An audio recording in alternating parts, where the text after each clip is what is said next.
নতুন গণঅভ্যুত্থানের পর একটা নতুন দল আসা স্বাভাবিক, যাতে যারা গণঅভ্যুত্থানের সামনে ছিল বা যাদের জনগণের কাছে পরিচিত, এটা তো আসলে জনগণের কাছে সত্যি একটা মানে খুব সম্ভাবনার একটা দল। এটা কিন্তু হচ্ছে যে নগর কেন্দ্রিক নেতা যারা শহরে থাকে, দেখা যাচ্ছে শহরেই মানে মানে ওদের সাথে জনগণের সম্পর্কটা খুব একটা নেয়।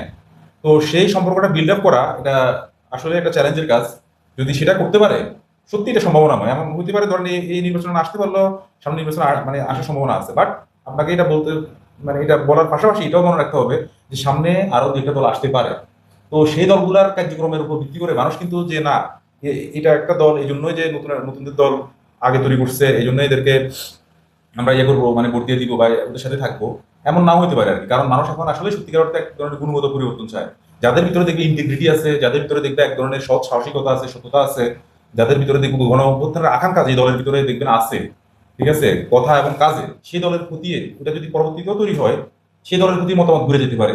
বাট এই দলের অপার সম্ভাবনা আছে যদি ওরা যদি মানে সব মানুষকে যদি এর সাথে কানেক্ট করতে পারে, এবং মানে যারা মাঠের লড়াই করছে এদেরকেও দলের সাথে কানেক্ট করতে পারে। কারণ এখানে যে মানে এখনো আপাতত যে কমিটিটা আমরা দেখতেছি, এটা নর্মালি এক ধরনের দেখা যাচ্ছে সম্পর্ক ভিত্তিতে মানে কমিটিতে ঢুকানো হয়েছে। ধরেন আপনার সাথে কারোর ভালো সম্পর্ক, আপনি তারে কোরামে রাখতে চান, আপনি তারে দলে ঢুকালেন, মানে এরকম একটা ব্যাপার হয়ে গেছে।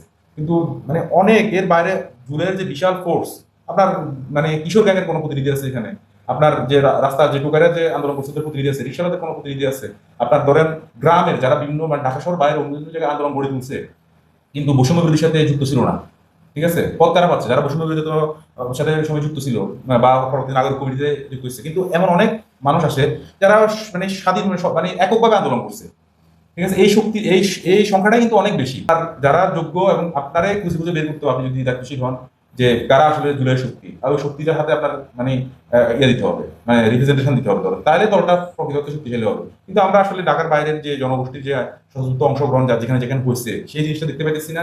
দুই নম্বর হচ্ছে যে জনগণের সাথে সম্পর্ক দেখতে পাইতেছি না।